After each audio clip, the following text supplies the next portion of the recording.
No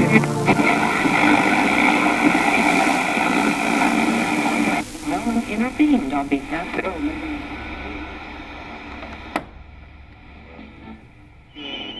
My name is Carey Fountain. I am 33 years old. Today's date is January 17, 2025. We're located in Selma, Alabama. My relationship to my partner is friend and colleague. Okay. And I am Valencia Benjamin. My age is 37. Today's date is January 17th, 2025. We're located in Selma, Alabama. And my relationship to my partner is colleague and friend. Valencia, so I'm looking at these questions. This one stuck out. If this was to be our very last conversation, is there anything you'd want to say to me? Get out. No, I'm kidding.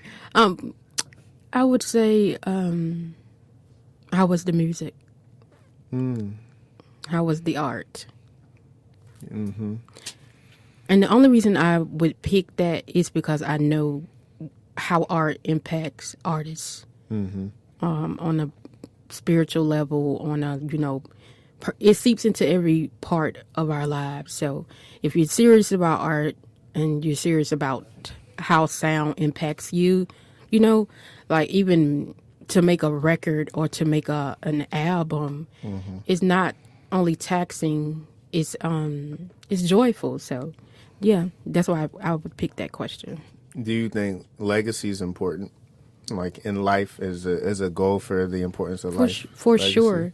But I think legacy is contextualized with what you think that is, and not what society thinks it is. So I think it's important to define it more than what it is, if that makes sense. Like, I think it's important for a person on a personal level to define what legacy is first, and then, move within that purpose, as opposed to, okay, this is what I'm expected to do, so let me leave this behind. Yeah.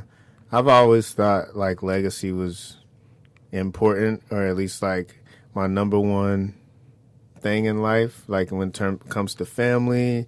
And I think also, too, in terms of, that's probably what attracted me to art, is, like, I like the idea of creating something that lives after you die. Yeah. And I think, like, some of it could be, like, early on, after I lost my mother, it kind of made me go really hard into art, because to me, death is not scary. It's just so temporary, just seeing people, like, it's hard I don't necessarily look at it as, like, a super sad thing when someone dies, because I feel like, because I know we all have to do it. But I think that kind of attracted me to art and just made me addicted to it. But then I've heard people also say that, like, legacy is rooted in ego, because at the end of the day, like, we're all just little dots. But isn't that ethical? I mean, like, ego is not pomposity. It's a necessary part of yourself. So to say, well, you should be of the mindset to not want to leave anything behind, or, let me not seem overly egotistical. No, I think there's an ethic to having that type of ego, like, in that context, because you're supposed to want to have a purpose, and that's instinctual. So I don't feel like ego is always something that needs to be said as a bad thing. Yeah. What do you think drives you into, what got you into art? Like, how'd you even begin? As long as I can remember, art has been a part of my life. I knew that I wanted to be a published author when I was in kindergarten. So it's like, this is always something that I knew that I was going to do. So yeah. It's not no other side of, I had this epiphany in college or anything. It's something I always wanted to do. So. Yeah. So, like, it just, as early as you can remember, you were just interested in writing, creativity, and... Right. Now, the film part, with me being like a sound engineer, and the film editor part, that came later to me in life, like when I was like 29, 28, somewhere in that spot. But even with that, there was photography that I was interested in. But I didn't see the correlations to how photography could morph into me going into film editing until I was older. Okay. Do you think like I go in between like predestination versus free will? Do you think people are just born, like artists, for example? Do you think people are just born that way, or do you think people are made that way? Energy never dies, and that has to do with their soul consciousness. So, even like what you were saying about death, like there is the social version of it, but like I said, there's always that energy or that consciousness, that God consciousness of anyone, that is, it prevails. Like when you're born, there's something in you that says, I need to have a purpose. So the philosophical question behind that would be, first you need to introspect and ask, why do I even, want to have a purpose? And then the secondary of that would be finding out what that is. So like predestination, yes, but also it's a confluence of me or you putting in the work, the mental work to, make those or put that purpose into English words. Well, it doesn't have to be English. Yeah. Well, I know what you mean. Like I guess being open to trying to figure out what your purpose is. Right, but the only reason why I'm putting such emphasis on that is because of social conditioning. So, like, social conditioning has to do with, what the government expects you to learn as a child. You go in with a curriculum, you go in with the social expectations, you go in with all this. But between all of that that white noise, where is your purpose or your sense of purpose? So you really have to be a person that wants to introspect, to think about why you even have these thoughts, and to kind of shuffle out of that noise and go into your purpose. So as an artist, I feel like, my personal experience, I feel like you have to make a conscious decision to, for lack of a better word, be broke sometimes. And to go for broke sometimes and do your art, because the world doesn't appreciate it at all. And they definitely don't realize the mental, emotional, and spiritual parts that go into that. Like, for example, we could go into, there's a concert and there's an album, and then within that album, you're talking about life experiences. You're talking about the traumas of death. You could be talking about some violence that happened last week, or you could be talking about love. But you have to do that consecutively for all of your concert dates. So you're triggering yourself consecutively for all of those concert dates. And there's even scientific, research about the impact of sound on the human body. So a lot of artists don't think of it in that context, but it is that context. So that's why I was saying, like, for us, we have to make the conscious decision to go for broke when it comes to that. It's not only about the money. What do you mean you say broke? Like money broke, but like, what do you mean? Like going in and taking risks with your art, going in and taking risks with triggering yourself and knowing how to handle that. And not a lot of artists know how to handle that, and that's why there's such a high volume of drug use within musicians or within our world, our culture. It's like, I kind of think a lot too about. I think it's so important too what you put in if we're talking music or any kind of art, it's so important that it's authentic, because ultimately what you're doing is manifesting whatever intent you put in that. And I think of art as like alchemy. It is like taking the nothing, turning it into something. And that's why it's so like when you see all these like young rappers and stuff who end up gunned down, but they're making music about shooting people. I saw a story yesterday that was so sad. It was like a 17-year-old who was the star basketball player in Philadelphia, like the number one, and he had the highest SAT score also in the state as well. Big future, great future. And then he decided with his friends to make a diss song to I guess some of his ops, or and then he was killed like a week after he put that song out. And I just think it was just such a sad story, because this kid had so much potential. Yeah, but that goes energy. Back, right? Energy begets energy, and like I said, energy doesn't die. And in the context of socializing, if you're putting out violence, not to say you deserve it or anything like that, but what it does say is energy exists. So if you're doing that and you're doing that in the space of another person or to another person, you cannot expect them to do anything but their human nature, and that's self-defense. Defend themselves, even if it is callous of a drive-by or anything like that. It's the mindset of fear. That's what's happening. So that's what I feel. I wonder too, with the science of even sound's effect on the human body, or just creativity and what it does vibrationally to people. I wonder if that knowledge is purposely suppressed in order to keep people dumbed down from understanding their highest potential. Because I think we as artists understand that. That goes into music industry, not music itself. Or sound itself, even because you could say that even for film, like film industry and all of that, there is always a suppression.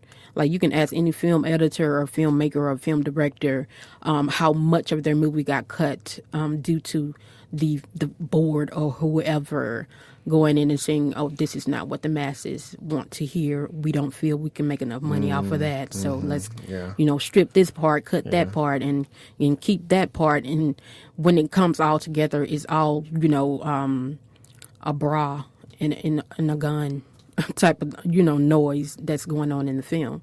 So definitely, when it comes to like, how can I put this? Society is discouraged from being philosophical.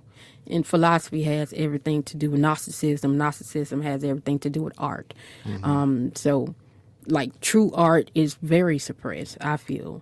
And that's why I was making the statement about to be an artist is you have to make the conscious decision to go in that space, conscious enough to know that there's a chance that you may not make money on this, doing that, or doing this, or doing that. And so but I don't feel like a lot of artists go into that space conscious of that first, and then second, if they are conscious of it, they make the conscious decision to dial it down and sprinkle some water on it. Yeah, because maybe they want money, and they're like, let me dumb it down a little bit so it can be sellable. Right, it's an ocean inside of you, but you want to give me your little tap water. Because that check is coming. So it's sad, but it happens all the time. Yeah.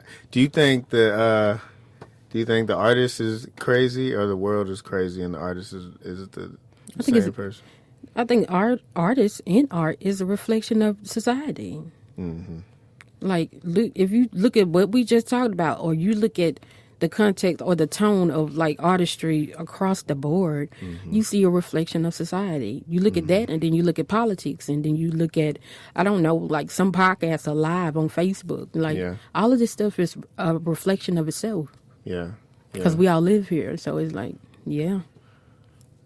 What do you think about the present day, like the culture we live in now and the world we live in now? Like, what do you?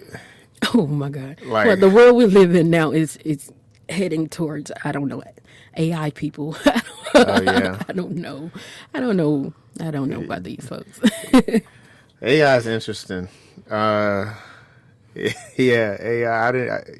Now you just open. I'm like thinking about AI now. Well, AI is the can of worms that could kill art. Yeah. Honestly, to be honest, to put it frankly. I feel like too, what it's gonna do is it's gonna make people care more about human made, like clearly stuff that's human made. Like people aren't gonna care about hyper realism paintings or things, because AI could do that. Then people are gonna care about the mistakes and the idea that a human made. But isn't that dumbing down a society? It is. It is. It definitely is. Yeah, it's definitely dumbing down the society. But also too, it is a tool that I think people can, if people are using it the right way, it could bring out the best in society. I just don't think people are going to use it the right way. I don't see anything wrong. Like, I think if an artist is using AI to make its artwork, then they're not really an artist. They're just someone who knows how to use AI as a tool. But I do think if someone is using, let's say the same person, artist, uses AI to help them kind of think through their ideas, maybe they gotta Like prompts. Yeah, to kind of help them think through, and then they work with AI to help them leap from one thing to it. Okay, well now I get it, but I want to actually now I'm gonna do this. This helped me to think about, I'm gonna paint like this or do this series or whatever. Well, I think that the only way that AI should survive, or the only way that it would be like positively effective, would be if AI comes in as the be all and not the end all. It would have to be in a space where capitalism dies altogether. Yeah. To be honest with you, because if you think about capitalism, you think about consumerism, and consumerism has to do with, work, and buy. So it's like, but art is like, slow down, listen to this. You remember this experience? What does this remind you of? Yeah. Like, we ask those questions as artists in our music all the time. And so does a painter, and so does, a sound engineer or a film director, or even a script writer for a film. So it's like, you can't have something where it's auto-generated and then our voice is not there. Yeah. You have the voice of the ultra nerds, perhaps, because they're making the software and, they're putting this out. But it's like, it's you and the 1%, and that's the only voices in the world? That's unreal. It can't be that, and then it's no civil, upheaval that's happening. Yeah. So to keep down upheaval, I think, AI could exist without capitalism. That's interesting. That's like a real interesting thought, because I think you're 100% right. And it would be really, really cool if AI could inspire the end of capitalism.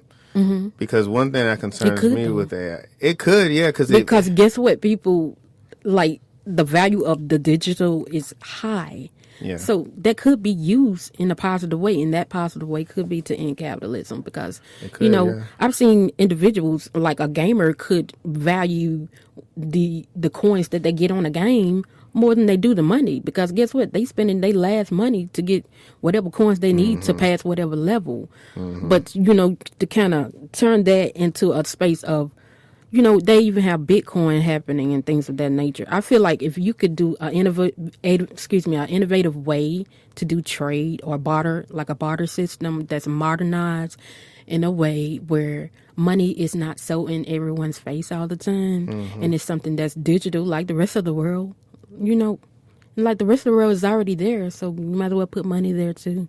Yeah. I mean, I don't even carry money like that, so. Yeah.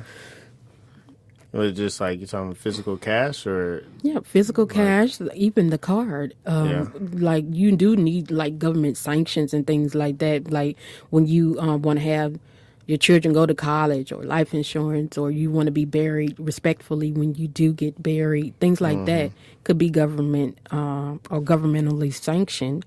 But as far as talking about money and bank accounts and having AI generate everything for society and not living, no, I don't think it would work together. It's already not, to be honest. If you look at society and how things are going, like people are being more dehumanized by the digital than they are being, humanized.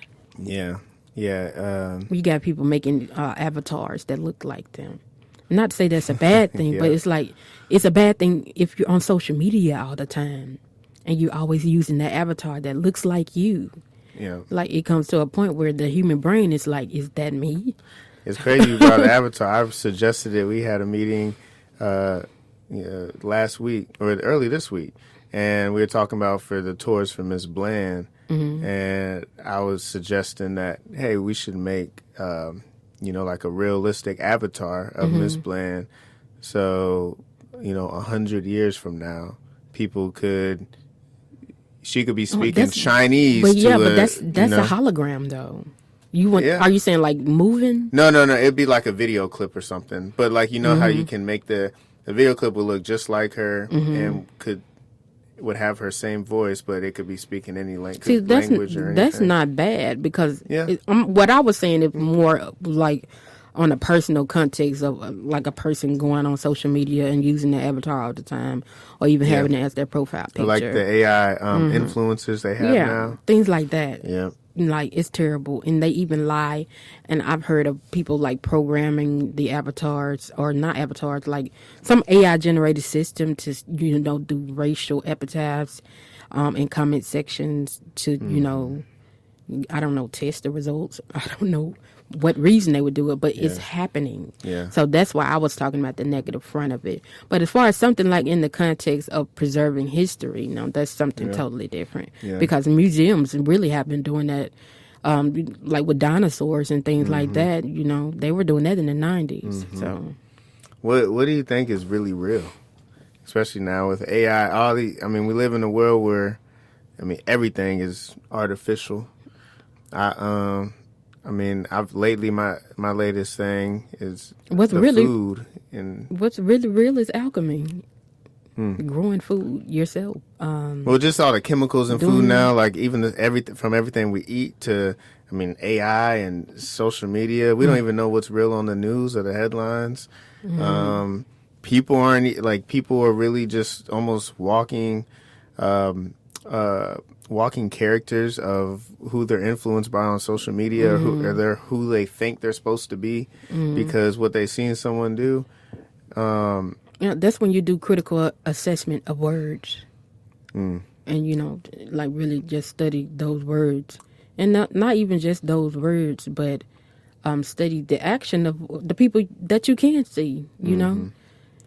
That's pretty much how you could combat it. That's the best way, I feel like, because you're doing AI and you're doing this in willy-nilly in society or on social media, but what are your policies looking like? How do those policies translate to what you said on social media? Because you're not it's not that easy to go in Congress or wherever you're going and tell a lie. So definitely, I say words over visuals. Yeah. Speaking of words, what's interesting to me too is the fact that it's called spelling. Like, words are spells. You going in, huh? Yeah. We already,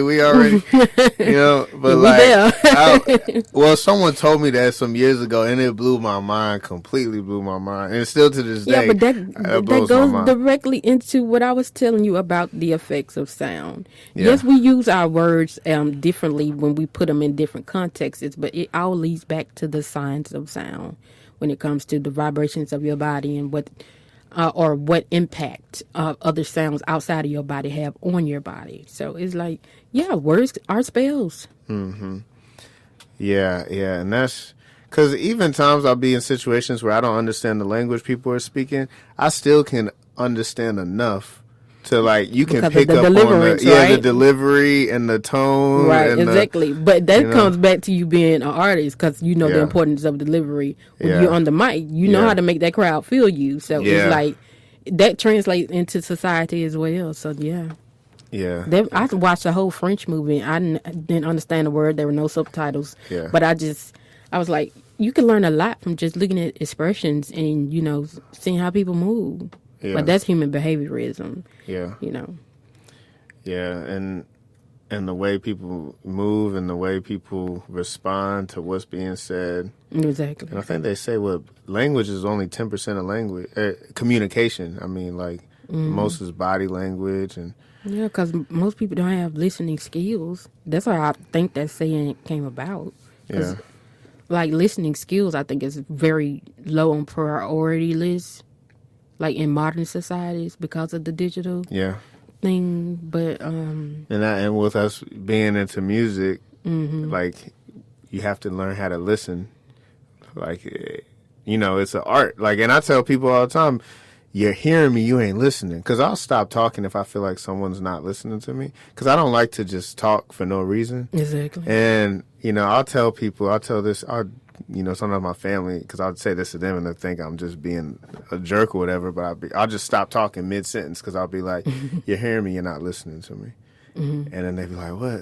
You're tripping?" And I'm like, "No, you ain't listening." And I'll just walk away. Yeah, but that's I'll just your walk away. but that's your ego. It is. I'm telling you that your ego is not always like societally, like the word ego, you hear that and you hear pompous, but no, it's the ego saying I need to be heard, I deserve to be heard because that is my humanity. So yeah. If you want to make a relationship work, you have to have at least a portion of your ego has to be in that situation. Yeah. So yeah. And I feel like listening is like is a form of love too. You know, because if I feel like someone's listening to me and I'm being real vulnerable, that feels so good. Because you may have you've been trying to talk to all these people. No one nobody's really, they're hearing you, they're not listening to you. And then like just actively to sit down and just listen to somebody, even people like it could be somebody on the street, and it goes a long way. Like even with children too, I've noticed. Like if you just get in their world and like, oh, what are y'all doing? What are you talking about? And like really actually trying to listen. Right, that's the silent persuasion though, the listening. What do you mean by silent persuasion? The silent persuasion of I made you feel that joy, or I made you feel that appreciated, where my listening made you react or act in a positive manner. But on the flip side of that, there is the negative of it. Like, yeah, a person may listen to you, but they may use it against you, type of thing. So that's the part we didn't talk about, but yeah, it's a two-sided coin. So it could be used for like manipulation in a way. And right. Yeah, that it kind of reminds me of like art of seduction.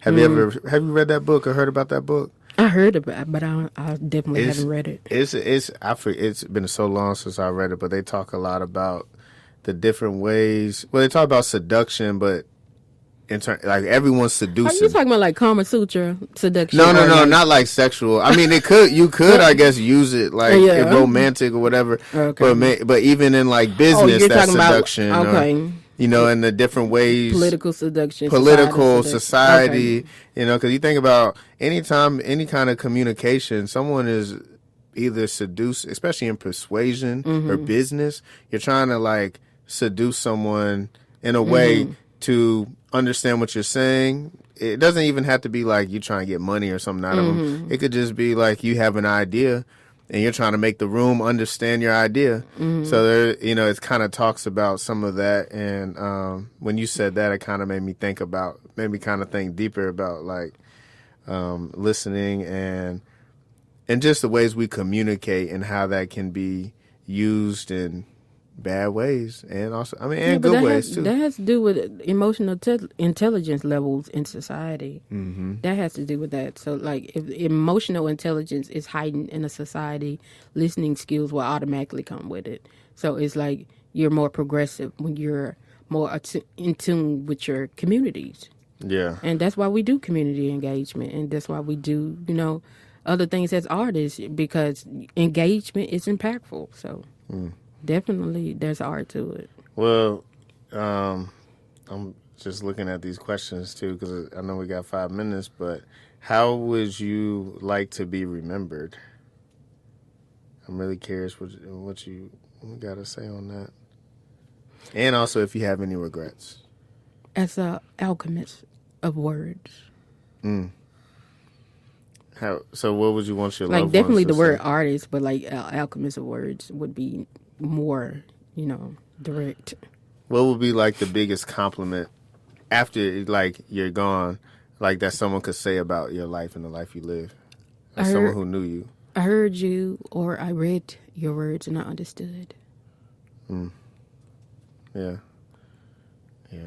Because to understand, understanding not, to negate the children, but understanding, makes the future. Like if we didn't understand 1965 or 1930 or even, the stock market crash, the Great Depression, like what would we be doing if we didn't understand what was going on back then? So it's like, I heard you and I understood you, definitely.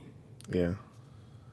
And then I guess if they, because then you're playing a part in the future, in a way, of that person's future. You've impacted, you created that legacy through your words in a way. Right. And That if they thought inspires. enough to even speak and say that I heard you and understood, definitely there's a psychological and emotional impact that would lead into something being implemented into the future, because you don't say that to anyone, or you don't say that about anyone. Like I could say I heard Langston Hughes' poem, or I read it and I understood it, but am I saying it if Langston Hughes is someone that didn't mean anything to me? So it's like, yeah, that's the reason why we remember. Yeah. I have a question. Uh-huh. When was the last time you cried and why? That's a good one. It's crazy because I was actually having a conversation last night with some guys at my gym. Were asking that. We were all kind of talking, and honestly, I've probably real recent. I can't think of it, but a lot of times I cry off of joy now. Now, as far as like sadness, like there's a lot of times I'll see or I feel something beautiful, or I'll see something like a baby, or like maybe my son will just come and be like, "Daddy, I love you," and the timing of it would just be so like it would be a moment where I really needed that, and like Kids are highly perceptive and they're highly intuitive. yeah, Yep. because he's good at that. Like her kind of know, or her say a comment and be like, "Daddy, you know I love you, right?" And it'll just be out of the blue, and like sometimes that'll get me choked up. Well, or maybe things like in nature. Sometimes that'll get me if I see like a mama and daddy deer, or and it just and I was like, man, that's just so beautiful. Like they love the same way we love. But do you find like even with making instrumentals or even making a song, do you have a hard time like putting those abstract feelings or emotions into words where you feel like they could be understood by the masses? Sometimes, yeah. I can't do it intentionally. I can do it by mistake, if that makes sense. Like there be moments where, like anytime I try to go and say I want to make a song about this or I want to make a song about that, it never really happens like that. So I kind of have learned, like to just go in there open and see what comes out, and then I think the shock of something coming out that is different from what I had hoped. Like I may go in there and want to make an angry song, but then it come out and it's something that I think is beautiful or brings emotions out of me. Then that'll make me kind of get I've choked learned up. as far as being a film editor and then writer and making music, I learned the art of using contrasts. Like my words could be talking about a tragic story, but I'm in the middle of you got a visual of a person in the middle of a party. That's off. We are not socially conditioned to putting stuff like, you're talking sad, it should be a funeral, or it should be dark, or I should see ghosts. But what's going to make them stop and pay attention is the contrast. Like, why are you in the middle of a party talking about sadness? And that makes them listen. So the point of That's intrigue. interesting. I never thought about that. Yeah, the point of intrigue, I feel like, makes the abstract or those abstract words kind of, more enhanced. Yeah. That's what I found. But I don't feel like every artist should do that, but I do feel like it's impactful Yeah. to do that. Yeah.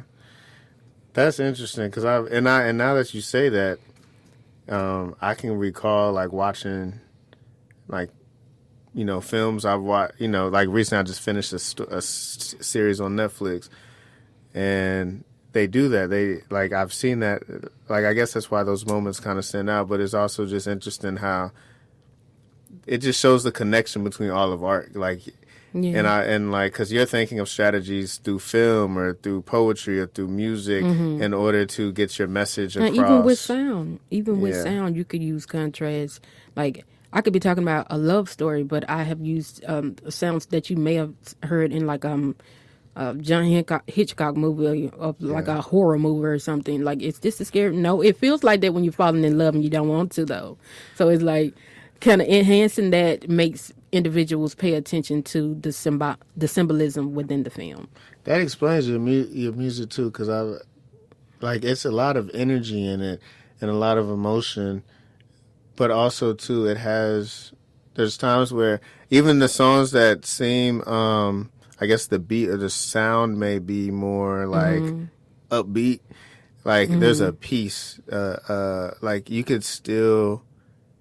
It never I haven't heard any songs from you that sound like super Commercial. commercial, yeah, but also too it's not like chaotic, like you don't know what you're doing. Like Right. you know what I mean? It there's an intentionality. At least and that's when I first heard that project that you showed me that you had on streaming platforms.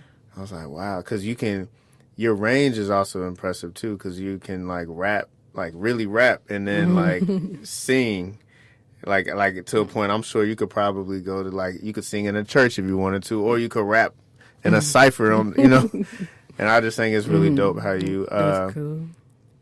I just knew at that point you had a genius to how you approach your stuff, and it makes sense why you can do all these different. You can do film because you're thinking through the same. You get it. You get like, hey, this is all connected. This is all, and it kind of reminds me of myself in the sense like I hate boxes. I hate when people say, "Oh, you're a rapper. You got to do this. Oh, you like this. You got to be this way." Right. I don't like I rebel against that all the time. The main reason I don't like that is because it's like, yeah. Rap came through in this, but did you know that rap also came through as a political protest? Yeah. A point of protest? It's not like we have different genres of rap. You can even have a spiritualist that's doing neo soul, but also is rapping. Rap is poetry. It will always be poetry. Yeah. Yeah. So. Well, I appreciate this is This great is a dope conversation. interview. It flew by. Yeah, It this really is a did. dope interview that came like from many other conversations. It did. It did. Yeah, this was fun. I wish we can keep going, but I know we had to cut it. But this was great. Thank you. Yeah. Before we end this, I have one question for you guys that I'm very curious about. When you guys create, where did you guys go? I'm gonna leave that like open ended. Like mentally? Mentally, spiritually, physically, because I'm also a painter and I feel like I go to a You're place not that here, is, right? outside of my control. Yeah. But, where do you guys go? That's a good question. I think to create, like I said, it is a point of alchemy. So I feel like it's a space where you are going into a space where you're in tune with your soul. So if you're in tune with your soul, which is created by God, so I think you go to God. Or the concept of heaven if you're talking in the space of Christianity. So yeah. Yeah, I think it's like it's a space that transcends time, because I've noticed too, like when you're in that creative zone, you lose track of time. You could be in there for 8 hours and you feel like 30 minutes. And you're I've done it. I've done it where I did know? like a late night session, and then I look up, and all of a sudden it's sun, and I hear birds chirping. Yeah. So it's like I didn't hear them at first, but they're out, and it's like 8:00. So I know they've been out. I wonder if it's a portal too, like if you're connecting to Of course. something. I mean, similar to when people do when people talk about having psychedelic experiences and stuff, and it's like they go somewhere. Like I like to watch a lot of. I like to hear people recount prison stories. People who spend a lot of time in prison. And there's a guy I was actually watching on way down here. He used to do. He would be in prison, and he said, people asked him, what were some actual fun times in prison? But prison is an allegory.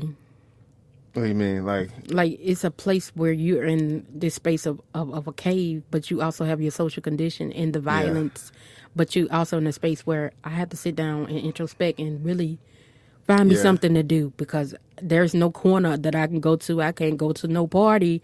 I can't do this. I can't do that. Yeah. So you have to remember your child, the child within you, basically, and say, what did I used to like to do? Yeah. And let me just grow from that. Yeah, That's what I feel like prison is. And he was saying too, like he left the prison mentally one time, and he's like, I know this sounds crazy, I know it does, but he's like, I was looking over I left, and like that was so liberating to me. And it's similar to how dreams, when you dream something, like I think when we create, that's a space. I think right. But dreams like that has the connotation of the unreal or something that's just not. But I think dreams are real. I think I think that Right, that's why I said connotatively. Yeah. No, and Because that's a social condition again. Like Yeah. I think there's in some way when they eventually figure out time travel or a way to parallel universes, I think it's going to be some way through a dream state because like what makes it real? Like if I have a dream I'm in Paris at the Eiffel Tower, what actually makes it like the But feelings? have you ever felt like? Ooh, have you ever felt like you were dreaming while you were creating? I think this speaks more to his question. I think so. Well, I guess like what really always stumps me is like the memories I'll have when I listen to like an old song or something, and it'll bring up memories that I would have never thought about if I didn't hear that song. And it's like so vivid. Like I can think about like, oh my gosh, I remember when I made this song and I was getting over a breakup and I thought it was the end of the world and that's blah blah different. blah. Like that's different for me because I'm empathic. Like there's Yeah. been proven points for me multiple times in my life where I don't consider my dreams to be even dreams, like that, Yeah. because they're not like it's different for an empath because it's like, yes, I saw this while sleeping, but guess what? It's happening now. Like Yeah. I've been in a space where I could be dreaming or doing something where I'm creating poetry or something, but those experiences are also something that's happening that next day or that next week type of thing. So it's kind of different for me. It Yeah. can be, oh, it's kind of weird, but I always knew that I was empathic since I was a kid. So Yeah. I'm used to it. So that even my space with death is kind of different because it's not something where, okay, that deadness is just that. No, it's more of a spiritual space of a transition. And that's how I choose to explain it because that's my truth, you know? Yeah. So, yeah, there's dreams with creating, but I feel like you also go into a space where you're speaking or feeling with God, if I that agree makes with that, sense. I do think you definitely like, regardless if someone doesn't believe in God and is an artist or creator, I think that they're Even if you're an playing with atheist themselves. and you believe in science and you're an Yeah. atheist, you know that energy transfers. Yeah, so it's exactly. I think it's just more of a definition Yeah. difference. Like maybe they don't believe in Jesus Christ Right, or that's the- whatever, but the like God confluence of is the world. not just a guy in the clouds. Like it's like it's an essence, it's an energy, it's Like love. God it's- isn't even like either like if God, I feel like if God could come and manifest in the physical body, it would be of both genders because God is not even human. Like God is energy, God is love, God is what you feel in your soul, God is what makes you say, I need to have a purpose in life. So it's not, it's something that transcends the human body. So that's why I feel like that's a societal conflict of words. It's more of a war of words when you're talking about denominations of Christianity, you know, or other spiritual facts. That's why like I told you the other time, I can go into a church and listen and not get in my feelings because I understand that those are their words, but they're talking about the same energy.